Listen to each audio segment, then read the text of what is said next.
Take 2. Wait a minute. Still no Chris, right? Chris hasn't popped up. Damn it all. All right, we'll just do it. Here we go. 3. It's his movie. Let's just do it. We'll do it live. Who cares? You know, Sean's mother's not going to think we're professional, and that bothers me a little bit. Or Debbie's So she's mother. getting an honest Debbie's impression. Well, you're using the schlocky set this week, and you get the weird green screen going. I mean, shaved your chest. You shaved your chest and you're pasty. Okay, 3, 2, 1. Yippee-Ki-Yay, mother. Welcome to the party, pal. Welcome to Yippee-Ki-Yay Mother Podcast Classic. I'm Ralph Quartucci. I'm Sean Paul Murphy. I'm Deborah Murphy. Hey, Debbie. Oh, my God. I'm Tom Cody. What? Ralph, what are you doing? Okay, that's great, Ralph. I just do a bit and you went, what? What's going Who the on, hell Ralph? is that? What are you doing in my basement? Come on. Jen said I could come. Jen said I could sit in here. No, she doesn't get to say who comes over. Oh, I see Look at why. that. Oh. So that's why. Oh, isn't that nice? Oh, sweethearts. You did a little bit, Ralph. I did a little bit. Oh. All right, Yeah. you guys. Well, now we know Chris, why he was he's cussing shaved. you out, man. I know it's I'm having to sit behind the green screen. I forgot he couldn't hear the intros Yeah. because I wanted. He was all like after Debbie and Sean introduced themselves. Oh, that was awesome, Ralph. That And was I'm really, sitting really there well like, done. Thank Can't you. hear anything. Okay. Well who's played. next? You got to have Chris unbutton his shirt more so he mentions you, Ralph. No, I hear you guys. There You you guys go. are killing me with Now, that. Rico Suave, you got to cover that There up, you man. go. The lights were really reflecting off the whiteness. All right, what's your name? Who? You. John Quartucci. Thank you. You missed my bit, so. Okay. I'm Chris Coker. And I'm lucky. I guess maybe I am. But you're dumb. Real dumb if you think you can pull this off. All right, who do you got up? There's an extra person on this podcast right now. Who's that up Yes, there? this is my mother, Marion Crum. She came from Ohio to join us on vacation in Punta Cana. And here we are, Punta Cana. You're exciting remotely. Hi, Marion. Hello. Hi, they're saying Hello. Hi. How are Very good. Welcome What are we aboard. drinking there? You look very tropical. What are we drinking? Sosa. Sammy Sosa. So there's steroids in it. Yeah. And Oh, they're sweat. delicious.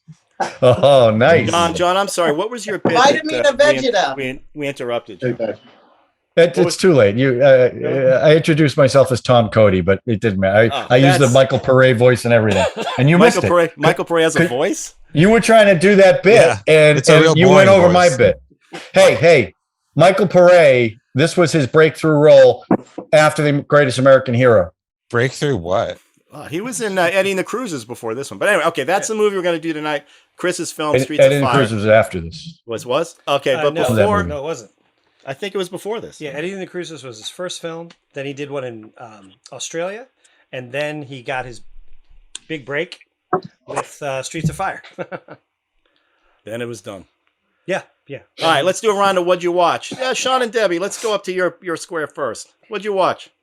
Well, that's why we brought my mother-in-law here to talk about what she watched. But Marion, what do you like to watch? I watch Sheldon, Oh, Jeopardy, and Wheel Yeah. of Fortune. Wheel of Fortune. So what do you like about young Sheldon?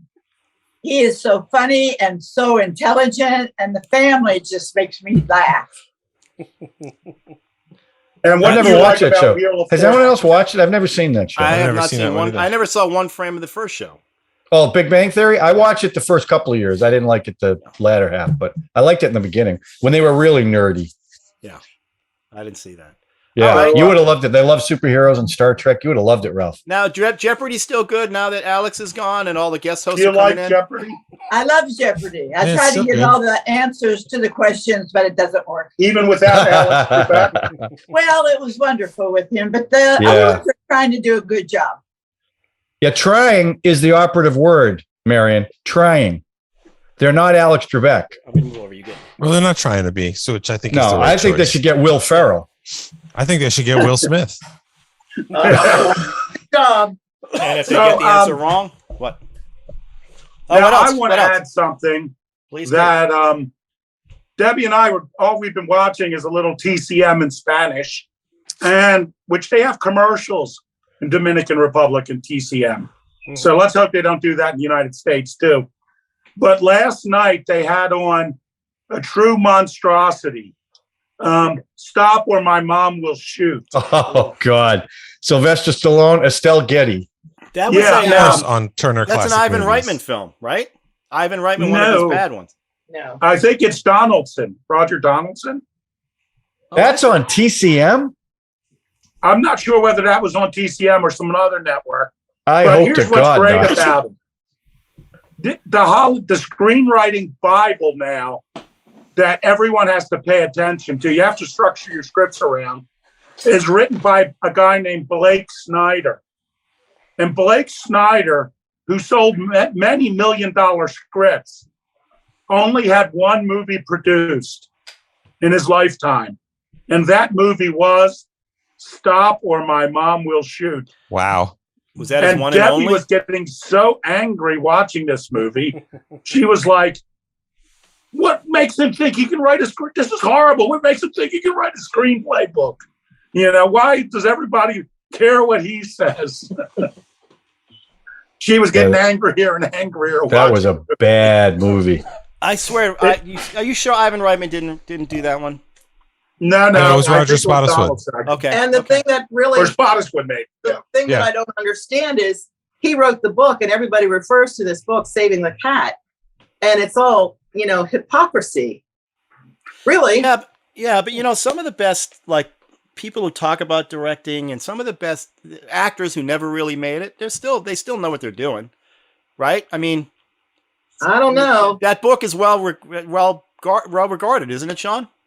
Yes, it's the Bible now. Okay, so there must But be the a thing reason. is, I think it's destroying Hollywood because basically a book like that is like when you come a position where you're a buyer, you're afraid to make a decision because every decision you make costs millions of dollars. Mhm. Tens Yeah, of but it's not millions your of dollars. money. Yeah. Yeah. So who cares? And you don't want to lose your job. So you need an excuse to why you bought this. So everybody looks at scripts now and sees whether it follows the paradigm of Save the Cat. If it does, they can at least say, well, the script was good. It followed the rules completely.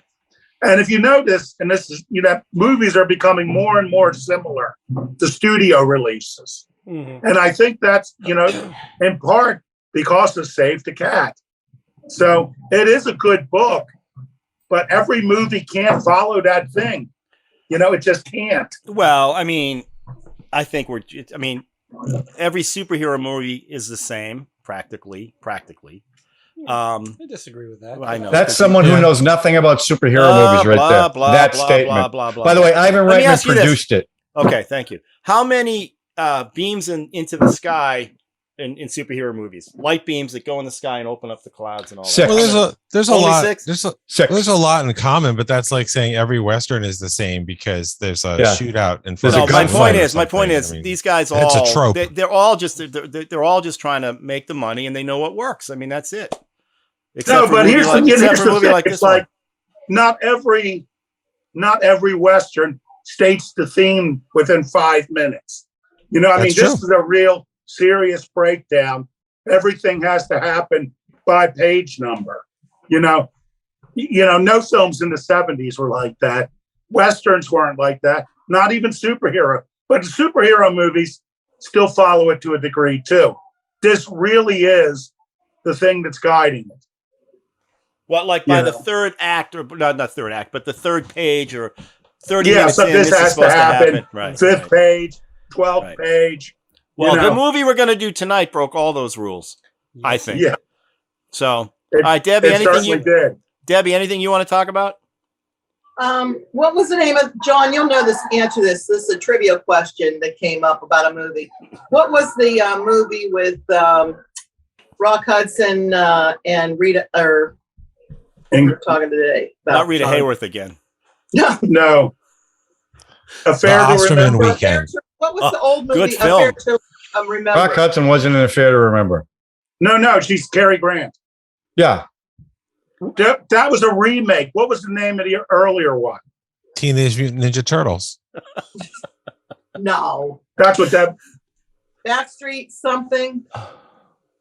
It was an English version, wasn't it? It was in the English language. Okay, I know okay. that much. Debbie's segments take forever because we don't know the movie we're talking about, and we all have to guess what she's doing. Is this a new? Was Susan Hayward in it? You're talking about a bit. This is a bit. This is a good bit. Well, anyway, we were talking about that movie. It's my mother's favorite movie. Affair to Remember is one of her favorite movies? Yes. Right, Mom? Right, but I can't remember the name of it. It's The earlier version. The earlier version. Do you guys ever see Rock Hudson in the movie Seconds? Yeah. Sure. Have not seen that movie in years. I can't talk intelligently about it. Well, that doesn't stop us. I don't know. Yeah, exactly. I believe I read the book. What that's about. Jesus. All right, Drew, what'd you watch? Well, I watched a show that I wasn't excited about it, but I was curious to see what they did, and I watched the first episode of the Halo series on Paramount Plus. Yeah. I loved the game. 20 years ago now. It's a really fun game. The first 15 minutes of the first episode were actually really entertaining. I was very, very surprised. But then I realized also I love the world that they've created in the game, and they did a nice job of creating some of that for the live action series. But there's a lot of lore about the world and the relationships between humans and the aliens and the past and the future. And I don't really care about any of that, even when I'm in the game. And it looks like the series is going to head down that rabbit hole, so I don't know that I'm interested in it. I also finished Hawkeye, and that was a lot more light and fun than Halo. But I saw a movie last night that was it was quite traumatizing. It's called Shiva Baby. It's only 77 minutes because I think if it was longer, I really would have had a stroke. Do you guys know what a Shiva is? Yes. That's when you sit. So, yeah.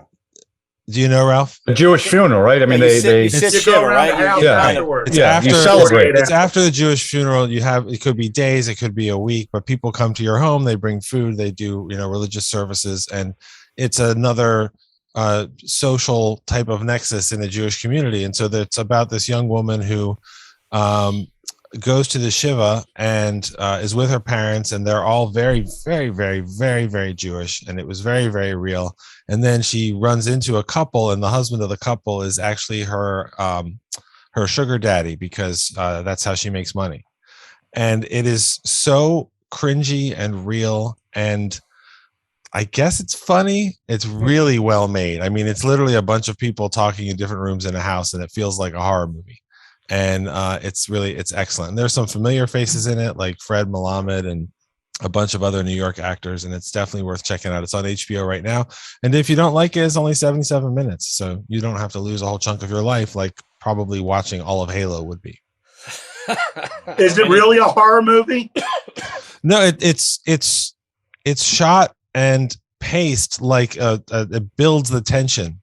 And then some of it's very intimate. It like Uncut Gems, kind of really turning the screws, except it's not about people with guns and stealing diamonds and things like that. It's about negotiating this family and cultural event, and it's very good, but it's really intense.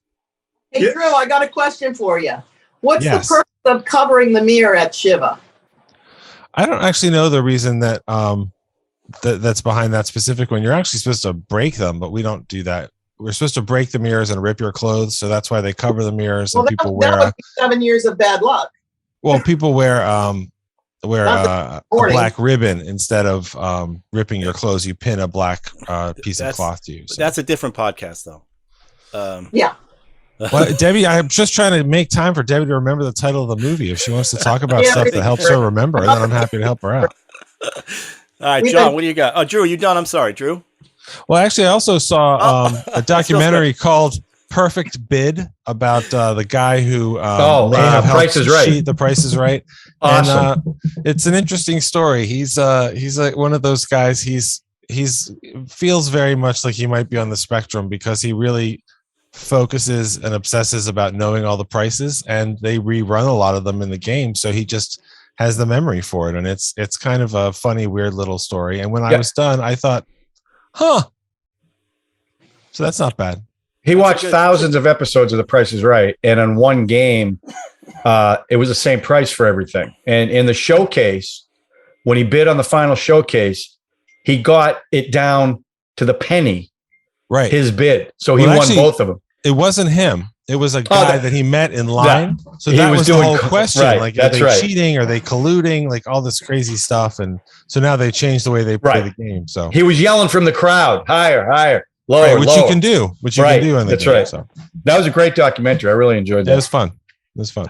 So let me, I'm going to spend the first 15 minutes talking about some shows that I watched a little of, but I'll get to the one that I really watched in a Good. second. It's a good So I format. watched a great movie called Love Affair, starring Charles Boyer and Irene Dunn.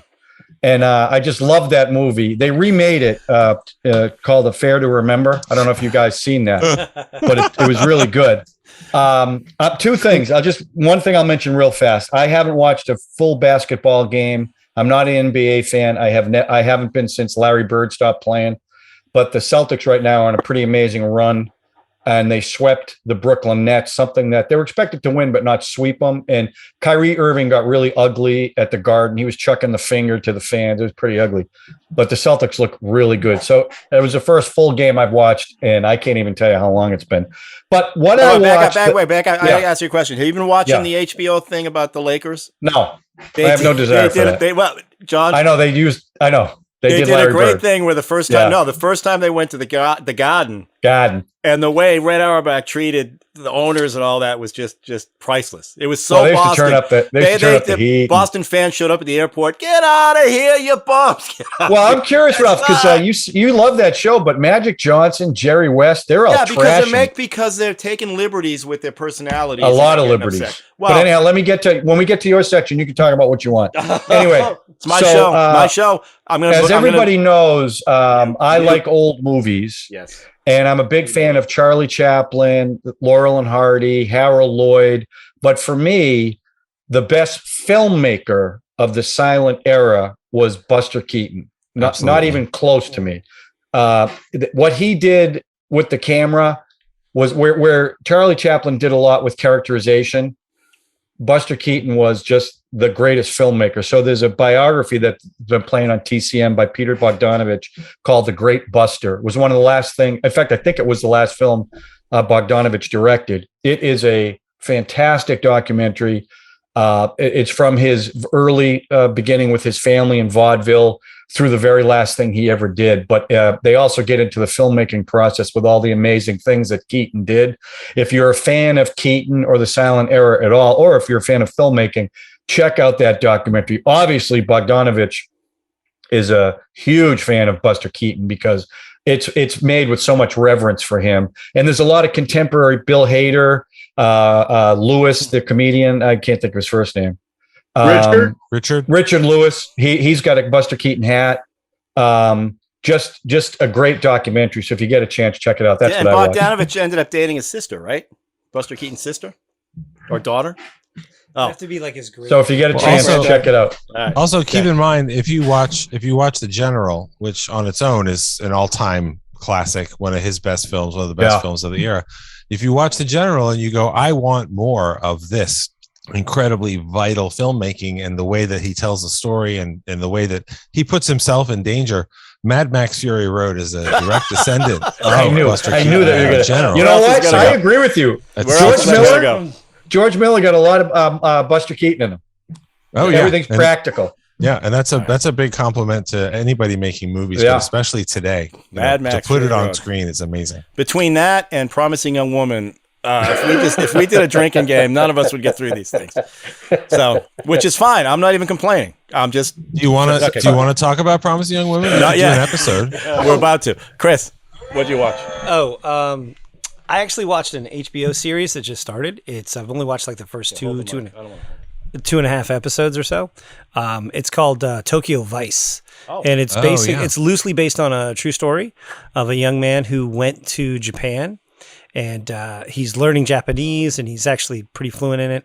And he actually passes a test to become the first foreign reporter at this like the Tokyo newspaper, right?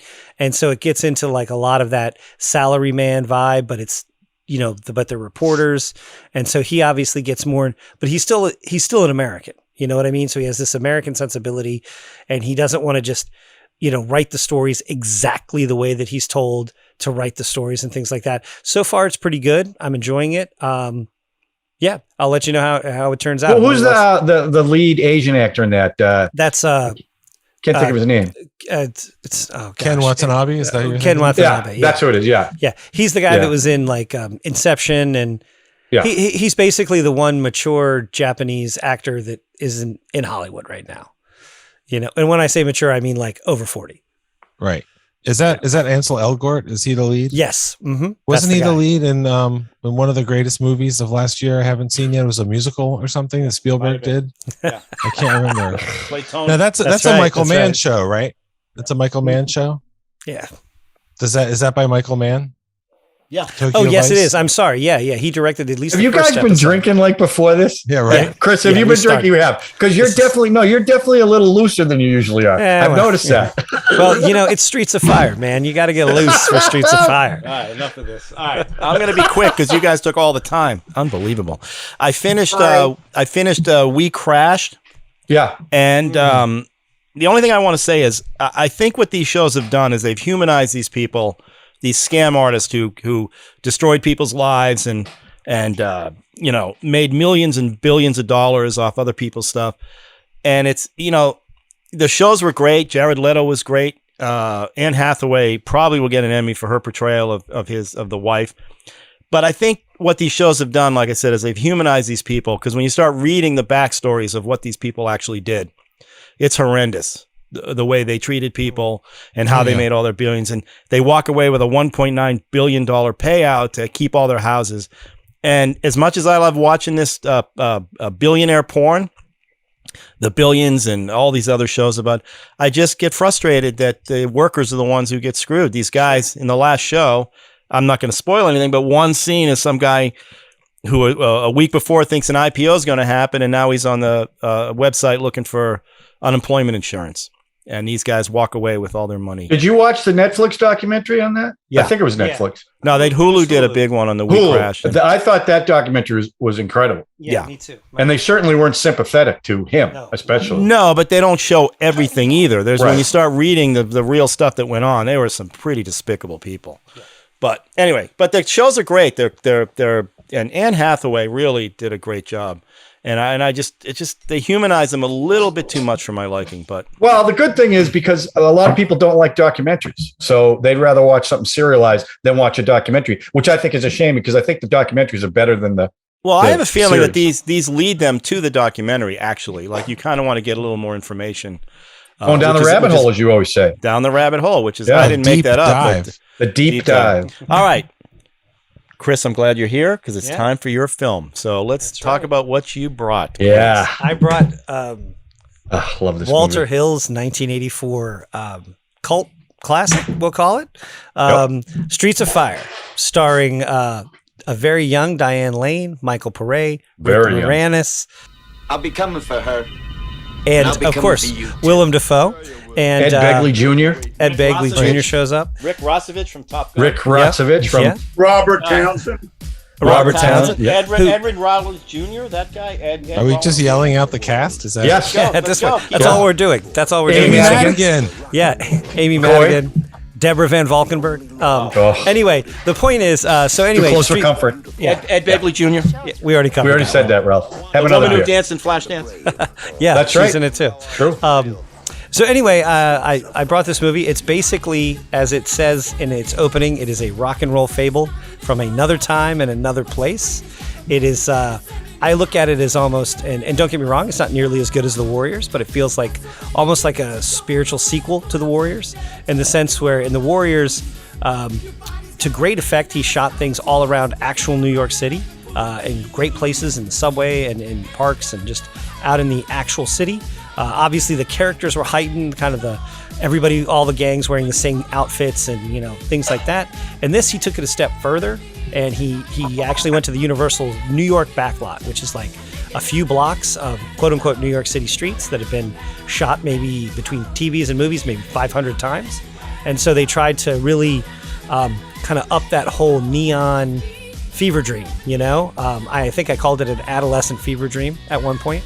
And I do feel like in Walter Hill has talked about it, and it's basically this adventure movie that barely has a script, and it just starts and it just goes, and it doesn't really stop until it gets to the end.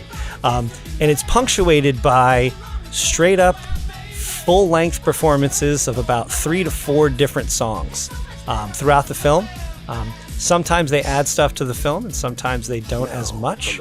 There's a whole, but this is really one of those movies that, when you look at it, the behind the scenes are almost as interesting as the movie itself.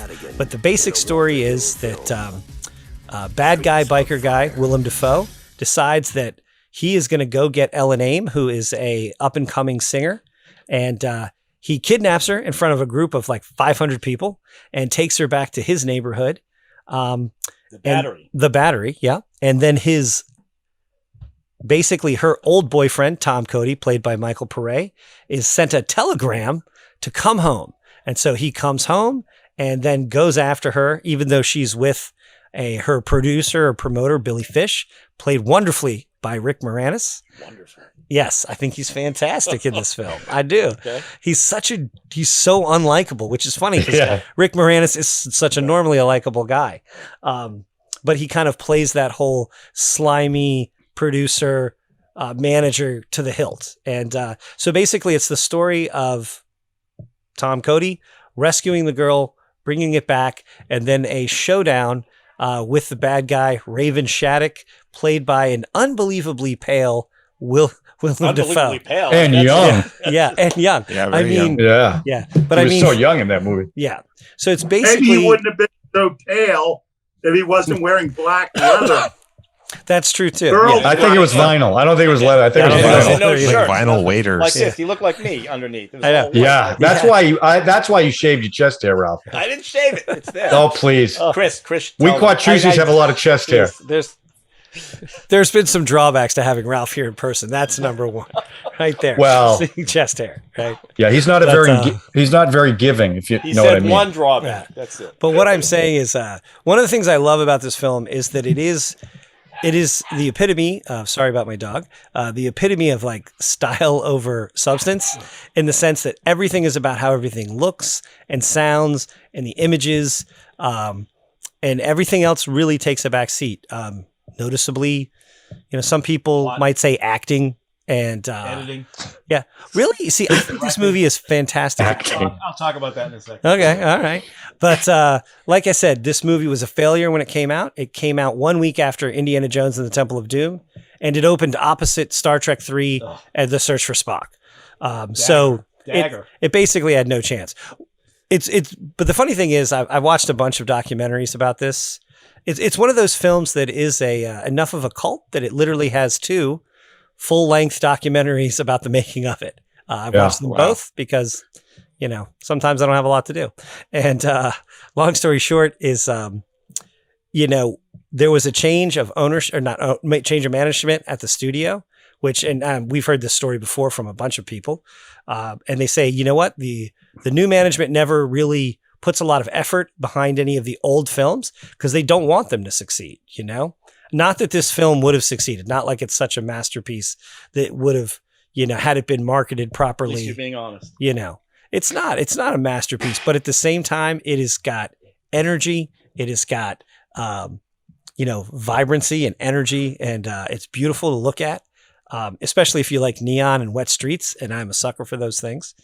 I will say this, you mentioned Buster Keaton, and there's a great quote by Chaplin at one point who said that the purest cinema is chase scenes and fight scenes. So that pretty much means this is pure cinema. That's the way I look at it. So put that on the poster. Yeah, exactly. Anyway, the music is crazy. It's by Jim Steinman, who is Meatloaf's, the guy who wrote a lot of Meatloaf songs. So the 2 big numbers that Diane Lane performs, meaning that she lip syncs. Yeah. The opening number and then the ending number are both his work, and it feels that way. They're unbelievably earnest with zero irony in them, which I actually really like. And but surprisingly enough, the song that actually came from this movie that was an actual radio hit was the kind of the doo-wop throwback retro. I Can Dream About You. Yeah.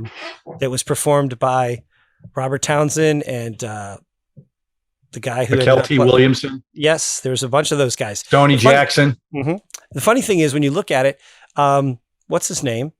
Robert Townsend virtually has no lines. I don't even I mean, he might say a few things and obviously sings, but I've often wondered if he got inspired by that role when he later did the 5 Heartbeats. That was another one of his more popular films.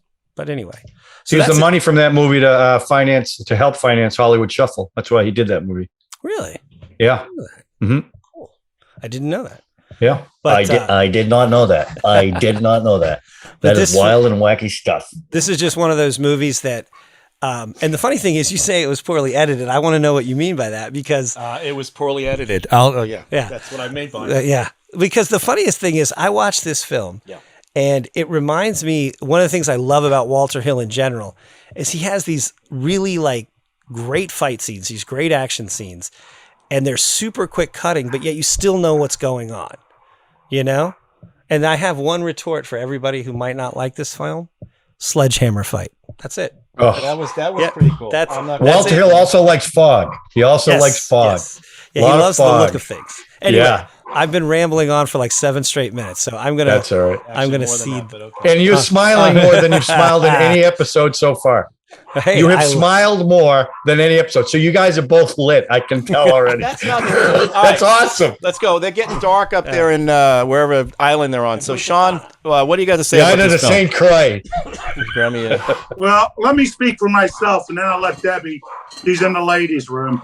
But did you mic her up? You know, Walter Hill. This is the odd film out. You know, you got the Warriors. You know, Classic. which is amazing. Classic. You have Long Riders. Classic. You have Southern Comfort, which I think Oh is my God, really super classic. underrated. Yep. Yeah, it's fun. And you know, later you have 48 Hours. Came up with the story for Aliens. You know, I mean, he was on a colossal run.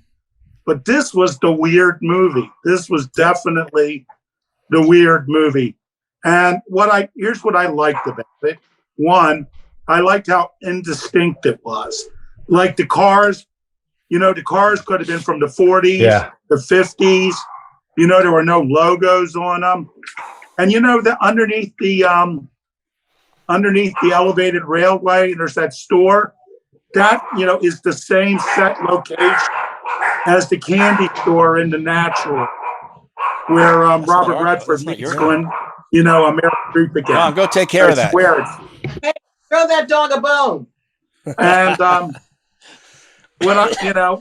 and it's the sledgehammer fight is really amazing, you know. And what I really love about the sledgehammer fight is how it ends. You know, he's just standing there breathing heavy, Willem Dafoe, and you're like, what's going to happen? Michael Paré just reaches over and pushes him over, you know, with like 2 fingers. To me, that was absolutely hilarious. And I really like the Dan Hartman song, I Can Dream About Her. You know, it's funny because I'd not seen this film in decades, but as soon as that first song started playing, and I didn't research it, I like to watch them before I research them. I'm like, that's Jim Steinman. You can just tell from the song. But one thing that really made me mad was the song started with drum beats, and you see the guy on stage hitting the acoustic drums. But I swear to God, those are electric drums, and it just killed me that they're playing acoustic drums. Of course, that's the thing that's the unrealistic thing that drove you crazy. Was the drums? Okay, just want to check. No, I mean, you know, the funny thing is, I didn't realize Michael Paré was still working. He's like making 1 million films, and he's kind of a has-been, and it makes me wonder why he's never been in any of my movies. You know, because he's the kind of actor we get. In fact, when we were doing the Revelation Road films, the ones that are being made now into a Sony-produced streaming series, on the 3rd film, they're like, they even ding. They said, I don't have any 80s or 90s action star? We wanted somebody, sort of somebody who's been seasoned and had lost their value. Here's what I want to know. Like a Howie Long. Yeah. I want to know how many. I want to know how many has-been actors want to work with you again. John Paul Van Damme. Yeah. How many John Paul Van Damme? Did you just say John Paul Van Damme? That's the apostle. That's the apostle that could split. He could split between trees. That's John Paul. It's bad enough you've been saying Willem Dafoe, but I mean, my God, the gentleman's name is Jean-Claude Van Damme. Have some respect for that Belgian. No, but I want to tell you something. We should have gotten Michael Paré for that movie that we were looking for. We could have probably gotten him for a great price, but here's what I don't like about the film. Oh. One, Michael Paré, I just don't think he has any charisma, Mm-hmm. I'm sorry. And Rick Moranis, this may have been one of his first films.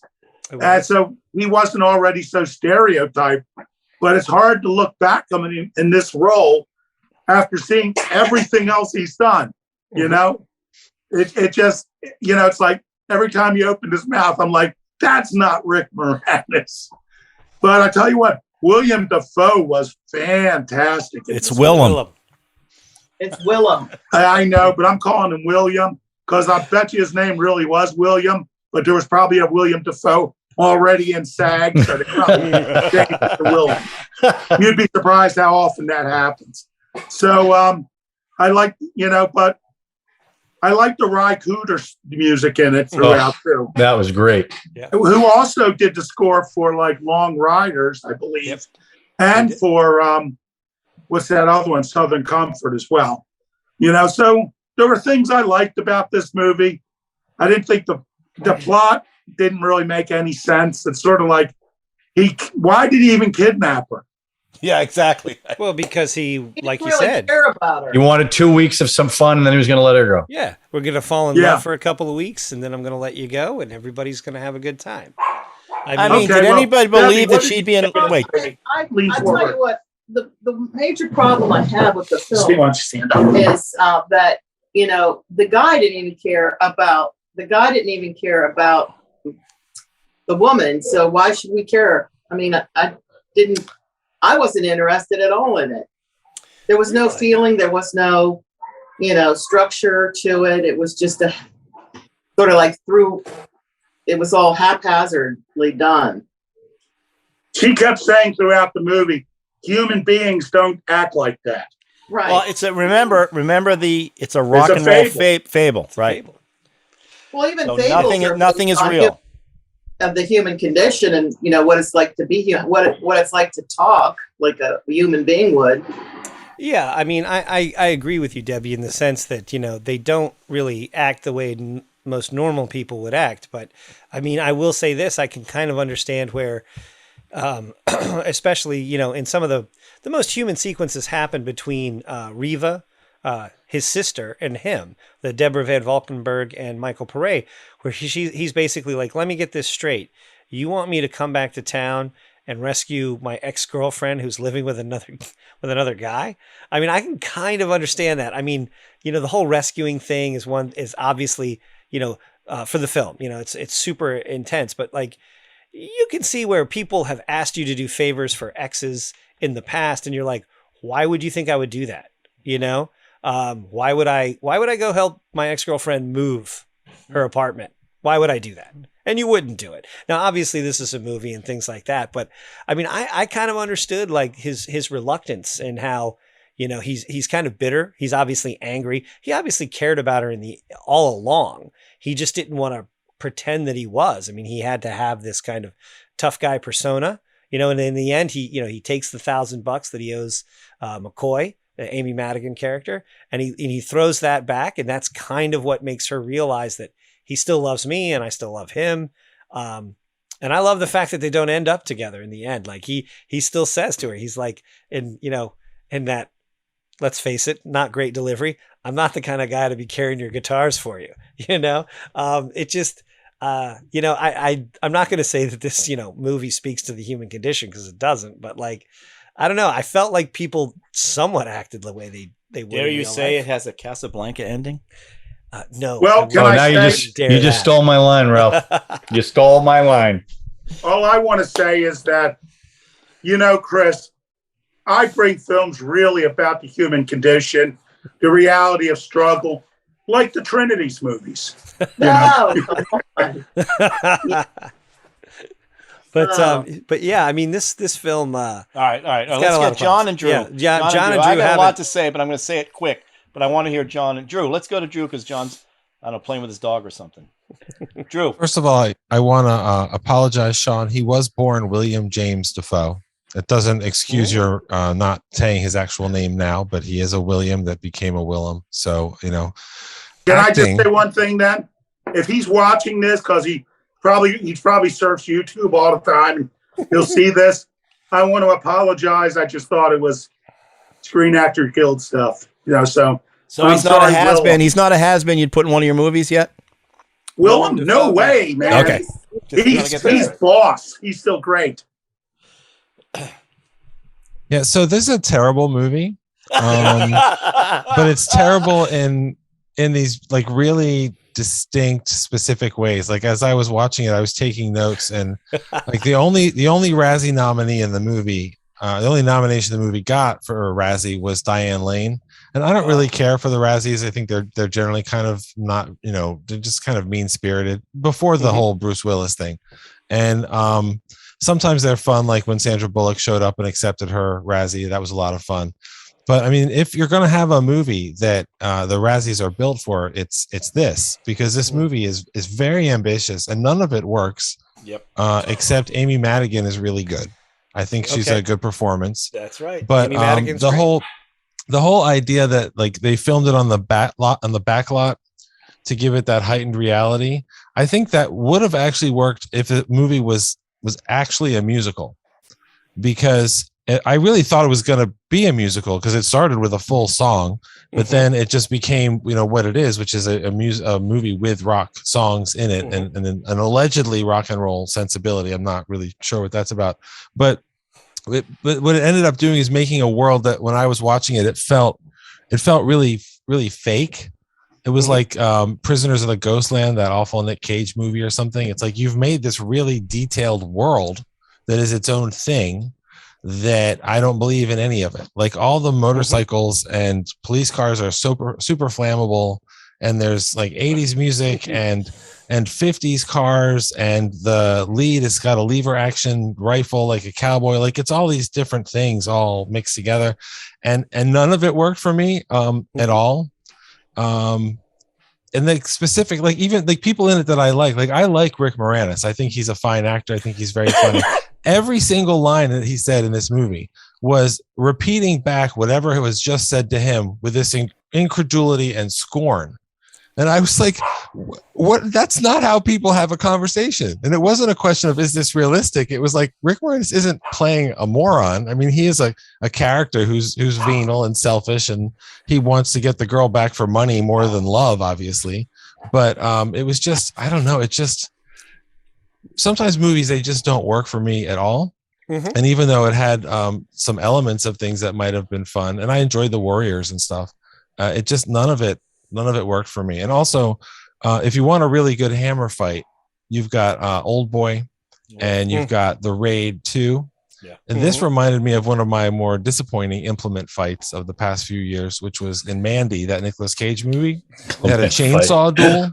Had a chainsaw duel at the end, which sounded like what a great idea. But then when you got to it, it was literally like, not so good. These guys just waving chainsaws at each other, and they were entirely too long anyway. So this, when you look at the action in the movie, they didn't choreograph it like it felt like a real fight. It just felt like they were making a movie and they kept clanging. And that was too bad, because Willem Dafoe was a really intense, crazy villain. Sure. And he made waiters intimidating, which is incredible. But I didn't think this worked at all for me. All right. But it's definitely an interesting thing on everybody's resume in the movie. There you go. John. Well, Chris, I think you'll be happy to know that I love this movie. It is one of my top 3 rock and roll fable movies. Oh my god! Top 3. So for me, it's way up there. And What are the other 2? Yeah, what are the other 2? The one with the Village People, Don't Stop the Music, which I just love, and Tommy. Okay, that I You forgot. I'm kidding about the Village People movie. Well, but I you like this forgot. movie for what? You forgot the other classic rock and roll fable, which is Hedwig and the Angry Inch. What is it called? Hedwig and the Angry Inch. Yeah, no, I don't know that one. Yeah. Oh, you are missing out, man. No, he would So, not know. I was that one. about to say, I'm glad you were kidding about Don't Stop the Music, because that would Come on, not be a that's, compliment to this film. No, that's Bruce Jenner's big role. Caitlyn Jenner. I love this movie Not Bruce Jenner. for a number of reasons. And I saw this in the movie theater. And I had, first of all, the soundtrack is phenomenal. I love the soundtrack. Yep. I love the Ry Cooder stuff throughout the whole opening sequence. Ry Cooder, it's just amazing. I've had the soundtrack since the movie came out. And for me, the scene that just shows you how cool Cody is when the guy pulls out the butterfly knife and he smacks him, takes it, says, try it again. I just love that scene. I thought Amy Madigan was great, and her role was actually supposed to be a Hispanic guy. Yep. And she talked Walter Hill into letting her take the part, and I thought she was fantastic. The funny thing about the music is the only one who does their own singing are the Blasters, who are in when the girl was dancing up on the stage. That was an actual band. They actually sang. No one else sang in the movie. Yep. And which is interesting because you talked about I Can Dream About You, which was a big hit. Well, when Dan Hartman went on Solid Gold and sang that song, he's a white guy with long blonde hair. No one believed he was the guy who sang the song, but it was his song, and it was a huge hit. And that number at the end, both theirs, the Sorrells, and the final number, I just love the energy of that scene. And to Ralph's point, this definitely harkened back to Casablanca. I mean, Tom Cody loves her and is going to let her go because of how much he loves her, even though it killed him to do it. He knew it was the right thing to do. Even though he punched her in the face with a right hook because she was going to put her down, put her out. Why not? Why, John? Just, John, if he's such a good military guy, nice little gentle chokehold. No, gently go to sleep. No, he cocks her with a right hook, and she goes. Listen, that right hook was awesome. Sometimes. Oh wait, John, do you really think that he loved her? I mean, because at the end it felt like he used to love her. They had a passionate thing when, I don't know, they were 16 or something, because Diane Lane's only 19 in this movie. Right. But then at the end he's like, I can't carry your shit for you. Listen, he loves her. I gotta do other stuff. No, so he loves her. You can tell the way he walked away. And at the last scene when he's walking out the stage and he looks back at the stage, that's everything you need to know about him. Oh, we'll always have Parrish. Just remember that, kid. That was we'll always have Parrish. That was one of the scenes. He turns and he looks back, which actually reminded me of Tom Hardy looking back at the end of Mad Max Fury Road, but that's a different conversation. But he looks back at the stage, and then they cut back to the song and the performance and the crowd, and then they eventually cut back to Michael Paré, and I remember thinking, oh, he's still there. Right. Like, I didn't realize that he couldn't leave because he loves her so much. But I mean, like, I literally forgot he was when there. When she pulls up in the 50 with that beautiful 51 Mercury. And she goes, "Finders cars keepers. are fun. You want to go with me?" And that's the other thing I liked about the movie, that the stage scenes with all the neon looked very futuristic, but all the vehicles and the clothing, especially what the cops were wearing, looked 1940s, 1950s. I like the confluence of time frames. I also think it's kind of the same universe as the Warriors, kind of an skewed version of the Warriors. It's not a great structural story, but once that music started and it was action, it was a chase scene from almost start to finish. And Willem Dafoe is a great bad guy. Yeah, Paré's not the greatest actor in the world, but he didn't bother me like Stop or My Mum Will Shoot, Sylvester Stallone. I mean, please. So I enjoyed this movie. Again, to me, what makes this movie for me is the soundtrack. I love the soundtrack of this movie. I listen to it now. So the music for me really made this movie. And I love Walter Hill too. His stuff has that same look to it with the, he goes for natural lighting, the fog, the fight scene, which from what I read took I saw on YouTube took a couple of weeks to shoot. I actually liked it. It was pretty brutal when he's slamming into the motorcycles, and so I thought that was pretty brutal. I never seen a fight like that with two sledgehammers. So I did enjoy this, and I hadn't seen it in a while, so I enjoyed watching it again. So I have to say, I good call, Chris. Thank you, Ralph. All right, my turn. Do your worst. No, it's not. No, it's fine. The film is horrible. Let me just say that. And I love Walter Hill, and Walter Hill knows how to stage a fight. Walter Hill knows how to stage a chase. He doesn't know how to stage music, and I think that's what bothered me about this film. The film is about music. It's a rock and roll fable, and the camera did not move at all. And you guys talk about West Side Story, and Steven Spielberg. That guy knew how to point a camera and let dancing happen. This is a rock and roll fable, and I didn't feel any energy from the music at all. Wow. Now, I got Gin Steinman. Is that his name? Steinman. I was hearing Meatloaf through the whole thing. I understand that the last song was kind of cool, right? The I Can Dream About You. But Walter Hill admitted he doesn't know how to shoot music, and he proved it in this one.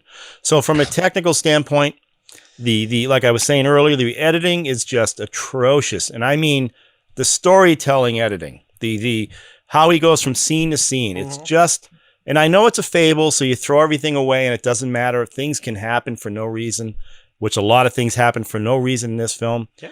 Why would this beautiful young woman? I mean, I guess she's in love with Rick Moranis' character because he's the career is happening. The only character I truly liked was Amy Madigan's character. I thought Amy Madigan. Reva?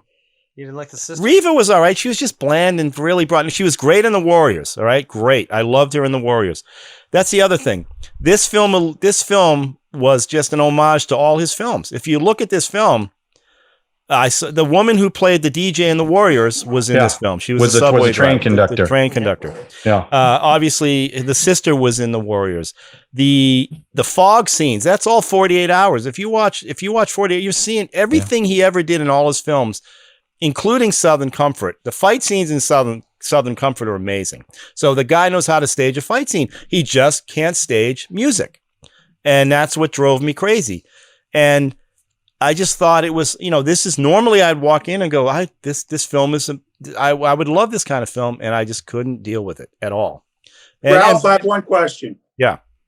What was that lame transitional device they were using? No, listen, don't get me that. The little lightning bolt thing he did between at the beginning. Like that scratch wipe? No, I love that. He did that in the Warriors. There's also there's another version of the Warriors where he went completely comic book cartoon. Yeah, I did. His director's cut of the Warriors is one of the rare times where you can say a director's just leave it cut alone. Is markedly worse. Right. Like adding all that. The Wild Bunch is the same way. I would disagree with that, but that's another animal. We can talk about that another time. If you look at the lead in the Warriors, Michael Beck, was that his name? Michael Beck. He plays Swan. Right, Swan was not like that's not the most charismatic guy, but the way he staged the fight scenes in that one, you walk away going, "Oh my God, the Warriors can all fight." I walked away going, "These guys don't know how to."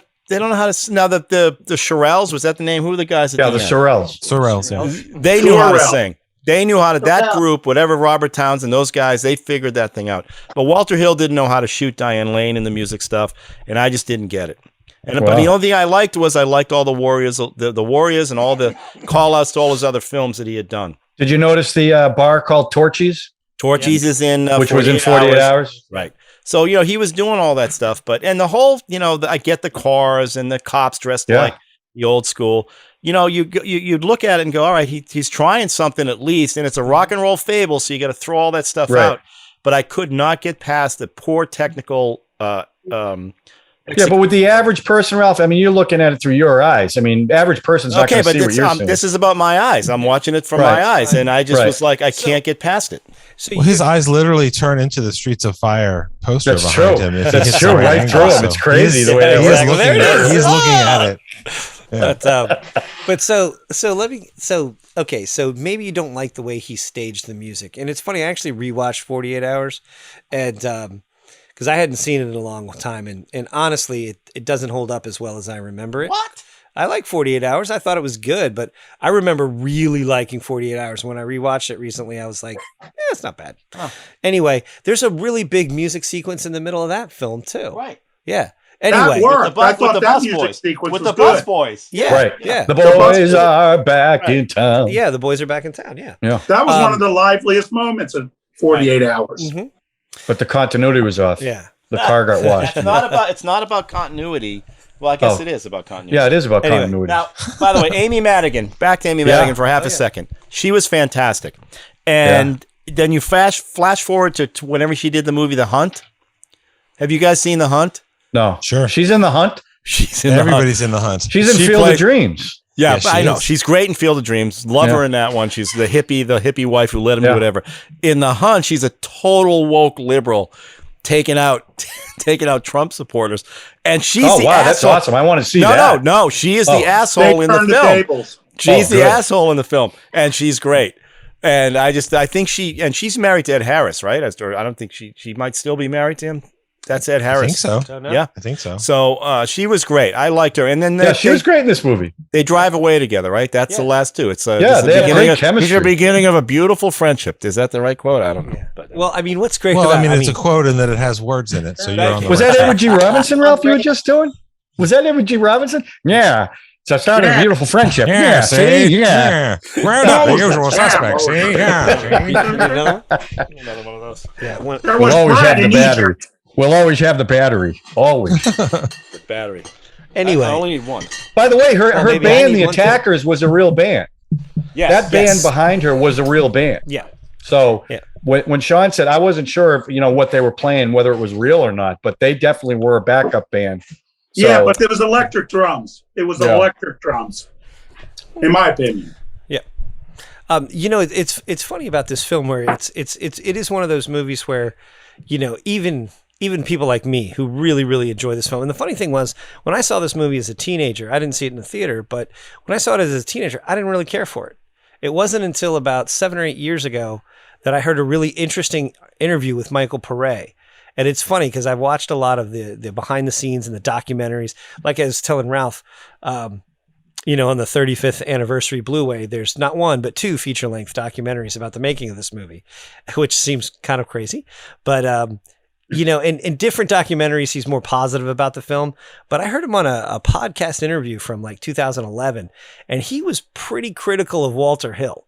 His whole point was, he was like 23. He was like, this is the 3rd movie I'd been in. I'm literally opposite like one of the most beautiful women in the world. And I would say to Walter, I'm like, who is this guy? What am I supposed to be doing here? I need a little help. And he was like, Walter basically didn't give him, he was like, literally stand there and look like a movie star, things like that. And, he talked about it kind of in a, and he was pretty critical of Hill. He was basically like, Hill comes at things from a writer's perspective. Cause Hill was a writer before he was a director. And, like a lot of folks, he wrote screenplays before he was a director. And so what happened to he's like, Hill didn't really give him a lot. And he felt like, he obviously felt a little let down in that regard. And it's funny too, you read some quotes by like Larry Gordon, who was a producer, also the co-writer, him basically flat out saying that they knew that, Paré's performance wasn't up to snuff and it was going to hurt the film and all that stuff. But I do have to say, what's kind of interesting is that final scene where they sing the song, Tonight Is What It Means to Be Young. That actually was a reshoot. Originally, they shot it. They covered Bruce Springsteen's Streets of Fire. That was going to be the original film the song that ended the film.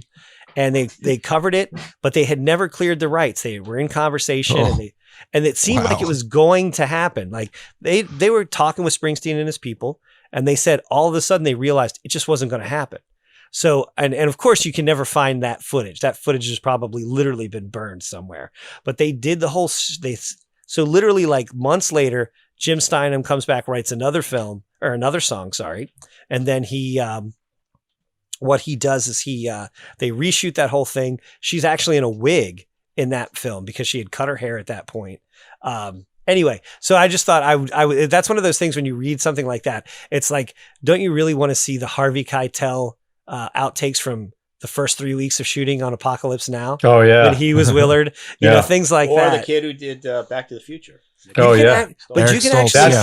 That's you got can that actually- footage. those are out. That's out there. You can He's see also in one of the scenes Eric in the Stoltz. actual movie. Yeah.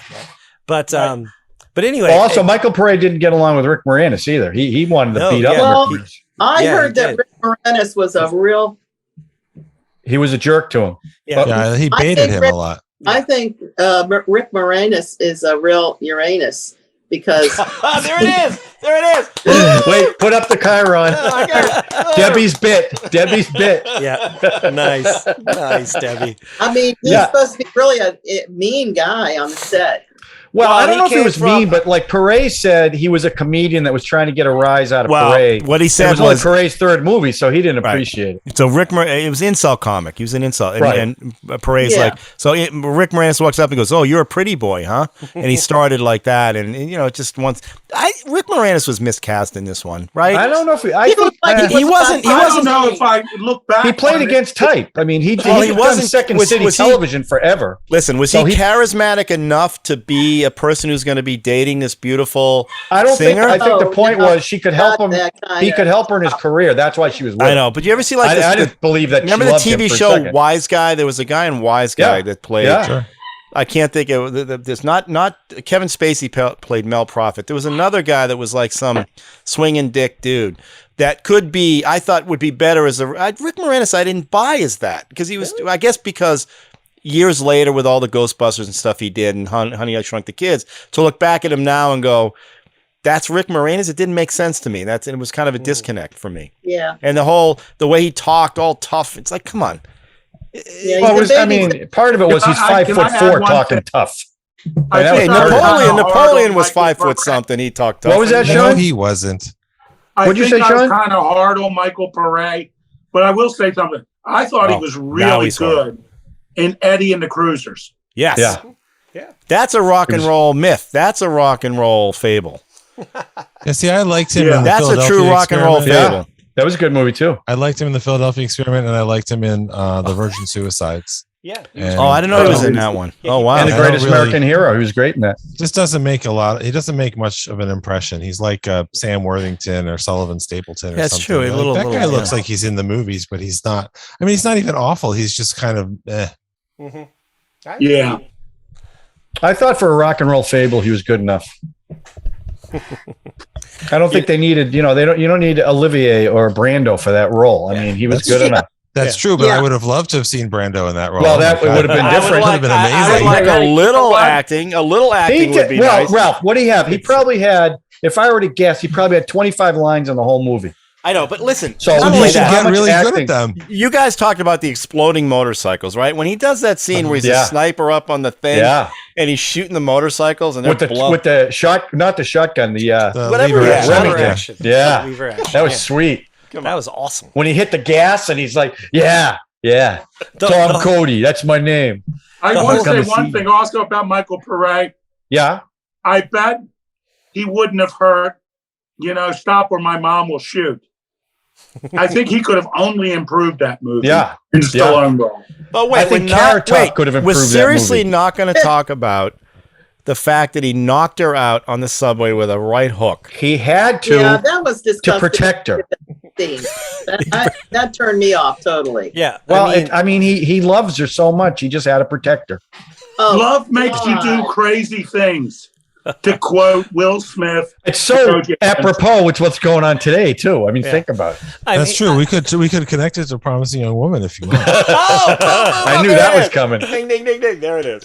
Nice. So I'm telling you, if you've never listened to the whole soundtrack, get the soundtrack. It's an amazing soundtrack. It is. Yes, it- You know what also is weird about this film, and I'm just going to throw this in there. And some people Uh-oh. would say that this is a. Chris, could you get on the mic a little more? Oh, sorry, man. Yeah, Thank yeah.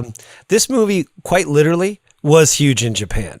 I mean, it was That's like right. a I did read massive that, hit. too. I It's can a massive understand- hit in Japan. And David Hasselhoff was huge in Germany. So He there was, you go. but it's funny. I It actually won an award. Now, Yeah. now In the Japan. movie makes complete sense to me. Yeah. It won a big award. it's so weird. It's one of those things that for whatever reason they really dug it in Japan. In fact, And then Jerry Lewis in Paris. Exactly. I think it's the 50s. I think it's the 50s part of vibe. it. They really and like. it's just and I mean it is also funny too, because this is a kind of an odd little side story. Is I remember I'm a big fan of Japanese comic books and Japanese anime and everything, and there was actually a very popular anime that came out in the 80s, right? Called Megazone 23, right? It was very popular. I remember paying like $35 for a bootleg that was raw, no subtitles, no dub, nothing. And in the movie, and this is like in $1985, right? In the anime, they actually go see Streets of Fire in the movies. They literally go. That's how big it was that they were actually animating the characters going to the film. There's actually a scene where they actually redo that scene where they kiss in the rain. I just think that it's like, that was a beautiful scene. Well, I love that. Not only kiss in the rain, but then the next scene is they're in bed soaking wet. Yeah, right. I mean, it's like, again, that was sweat. I just want to say before we wrap this up, because we got to. No, I want to keep talking about this. I don't want to just wrap it up. You're in my house, Ralph. We'll go as long as I want. There you go. To. That's what you didn't bring a microphone with you, Ralph. You have to use one. Yes, I only got one. Yeah, like technically, I know I trashed the editing, which I needed to, but there are shots in here. There are shots that Walter Hill does that are beautiful. There's shots where the cars are going down the alleyways or whatever. There's one in particular where Willem Dafoe, he frames Dafoe and he comes up over Dafoe and you see all the motorcycle guys behind him, which is just gorgeous. And Dafoe with the leather and the no shirt underneath and the squiggly thing he had on his hair. And when he came out of the fire. Just like the stuff he does is cool. Like Walter just Hill. Like Green Goblin. Exactly. That may be, but Walter Hill is technically, he knows what he's doing. He just didn't know how to shoot music. And I think that's where he failed. I was going to say that, I mean, as much as I didn't like this movie, I like a lot of Walter Hill's movies. I think everybody that's good. I mean, Steven Spielberg made 1941. Not everybody has a flawless resume. Right. I mean, I like that Walter Hill's done different kinds of movies. Like I think 48 Hours is fun. I think The Warriors is fun. I think Brewster's Millions is very entertaining. Yeah. Although I haven't watched that in a long time. I don't know if that would hold up or not. But the production design reminded me of another movie that Ralph especially is familiar with. It's with all the neon and everything. It's called Dr. Caligari, and you can check out Movie Strange, episode 15, to check out that really Dr. crazy Caligari. The remake of The Cabinet of Dr. 15, Caligari? 15, it's 15 of 24, by the way. 15 of 24. 15 of 37. Oh, 37. But the other thing I was going to say, because you got me thinking about implement fights, and there's another movie that's in both the 1980s lineage of this type of movie made in the same era. It's also in the Buster Keaton lineage. And it may be the greatest example of implement fighting in any movie. And that's Mad Max Beyond Thunderdome, which has just all of the implements up for plus swinging around and Tina Turner. So, I mean, that's a pretty great one. Exactly. You get it. No, yeah, that. Well, I want to add one more non sequitur here about talking about shooting music. Now, I think I understand what you're saying, Ralph, about that. Would you say the best music that was shot was Nob Hill's Ain't No Sunshine When She's Gone? I don't remember seeing that one. Oh my God. So, in it's not Nob's Hill. It's what's it? Pretty Woman's Julia Roberts and Notting Hill. Notting Hill. I don't remember. I sing that song and it goes through the four seasons. No, there's a scene they do where they all sing. They're at a dinner table and they sing a song. I forget That's what my that best was. friend's wedding. No. Okay. No, I'm trying to think like I say a little prayer for you. It's for me it was about camera movement. Yeah, like there wasn't enough camera not fluid camera movement. He would point the camera. I think that's fair. There's not a dynamic editing and shooting of music, which is what MTV was basically inventing as it happened. And this movie kind of looked like music videos, but it didn't feel and move like what we now think of as music videos, which of course that's also an art form that's gone now as well. Right. So I think that's an interesting observation about the editing. In fact, they used to play I Could Dream About You, that scene. even though they credited Dan Hartman for the vocals. That's the video they played on MTV. Yeah. Was that from the Well, movie? actually, that scene is well shot. Well, because there's so much movement by the guys. That's well, they're why. doing that. When she tried that, she was trying to do that thing where she spins, and the Yeah. last song she did, she was trying to do it, but 19 though. She was only 19. Right. You talked about what was I going to about coming back and shooting the Springsteen thing? Yeah. You know, he didn't want it played because he wasn't doing the vocals, right? I don't know. Oh. Yeah, that's what because it was, you know, once it wouldn't work if she was doing the vocals. No, but why didn't anybody think about? But I think the leads was the leads. No, it wasn't. Well, wait, couldn't he have just punched Diane Lane in the face and then sang the song? I mean, that's what happens. I think that would have been awesome. But he didn't love her. Guys, come on. He didn't love her. All right, let's rate this puppy. Let's start with. I think it's pretty clear. Well, okay. Really, the only real question here is Sean. Sean's the only guy that seemed to be kind of positive and kind of negative. I think I'm not saying we shouldn't rate it, but I'm just saying that we're going to rate it. Sean, where are you at on this one? He called Sean it right. Murphy. Yippee-Ki-Yay. Oh, he's in the middle. Yippee-Ki-Yay. Okay, I'm going to say If Yippee-Ki-Yay. I had to go one way or another, I mean, I don't understand how this. Okay, it's rating systems. We gotta lock down this. No, the rating system's fine. We got to learn when people talk and they stop talking, and we fill in the holes. Go ahead, Sean. What were we saying? if I had to choose one or another, it would be a weak yay, if only for Willem Dafoe and the fight, and but it would be a very weak yay. Debbie? Well, I hate to say, Chris, because I really like your taste in music or movies, but I really got to give this a Yippee-Ki-Nay. Okay. That's all right. Yeah, I hate your taste in movies, and I'm going to give it a Yippee-Ki-Nay. No, I don't hate your taste. Obviously, this one I didn't like this one.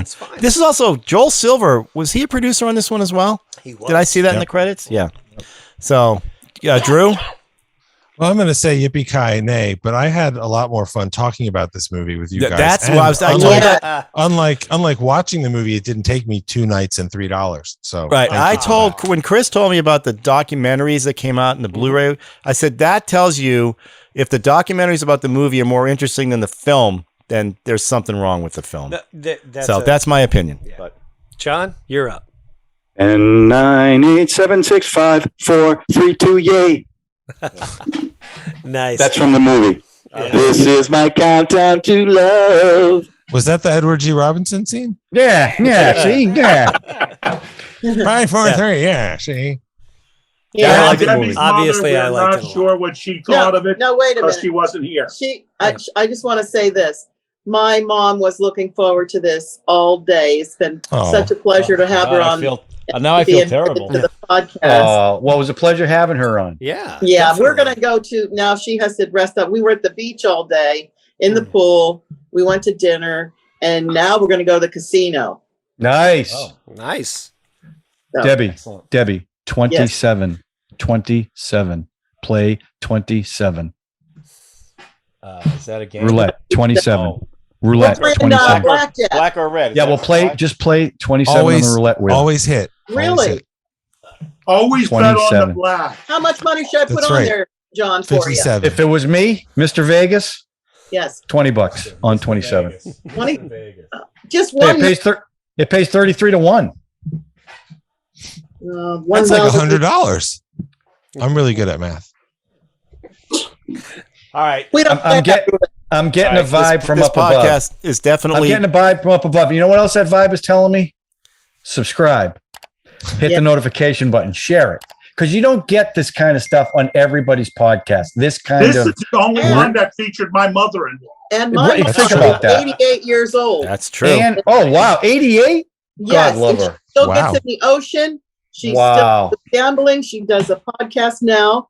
That was on. And, That's amazing. And she is so full of energy, and she walks perfect, and she's Wow. perfect. Well, could you please do me a favor I'm gonna let my father see this show. and make sure that she hits the like button? Yeah. Yeah, Okay. unlike the rest of us. I'm sure she has her own account, so she Last needs to hit week the was like much button. better, I have to tell you. Last week Okay. the numbers were Yeah, up. that's what happens when you call people out. They do. What Yeah, you well, it's the All right. the tone. That I'm you do. gonna- the next, Now, I want to say one other thing, Chris.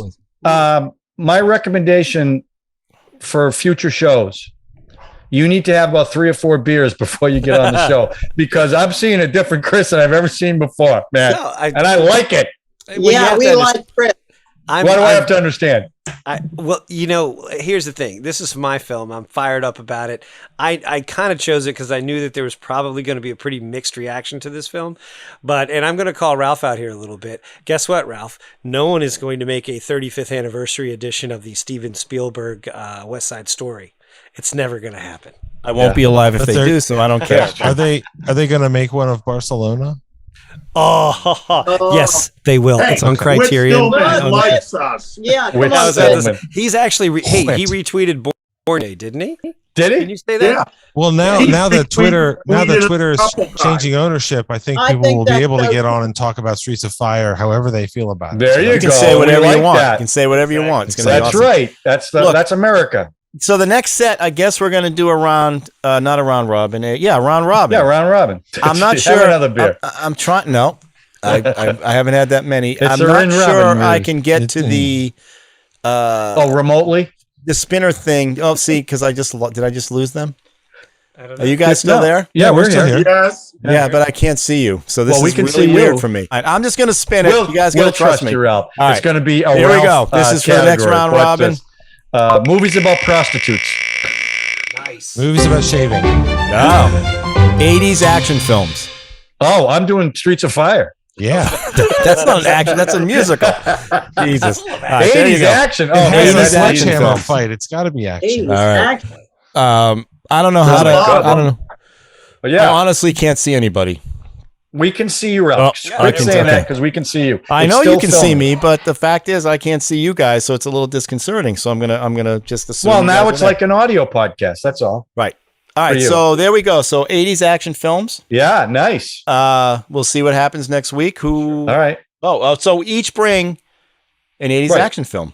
Right. That's how we do this. I forget. It's been so long. I know. Good. Streets of Fire made Excellent. me forget this. All right. Hey, anyway, good podcast, everybody. Yeah. And Dawn Debbie and- and Sean, thank you for taking Yeah. time from I your was just trip gonna to say, actually do this. thanks for Oh, our cutting out of your pleasure. vacation. Oh. Really appreciative. And tell your mom we said thanks for being on. She's wonderful. Yeah, she's 88, and just like Ralph, she's Gen X. Exactly. Gen X times 3 or whatever. I don't know how the math works, but so there you go. All right, so All right, everybody everyone. have a good Have a great week. This, See you this guys. also makes wait, you guys still here? Yeah. This also Yeah. makes me realize if we do this live, it's going to be awesome. Okay. Yeah. Because it is nice being, forget the drinking and all that, but it is nice being right next to somebody as they're making. Well, there's going to be some stupid checks on points about their theaters and film. stuff. What? There's going to be some checks on theaters or venues where we could do this. So how's that going? Yeah, Sean was in charge of that one. He found a nice place in the Dominican Republic for us. Oh man, that'd be great. Because my Vegas thing got postponed that I was supposed to do. Oh, all right. Well, we'll So work it they out. moved it. Yep. So We'll have to update your ticket that Yippee-Ki-Yay sent you. We'll have to Okay. fix that. All right. All right, everybody. I want to have a thank good all week. our Patreon supporters too. Big shout outs to all of you guys. Two of us. still waiting. Thank Tom for being on. All right. See you next week. Bye. Bye.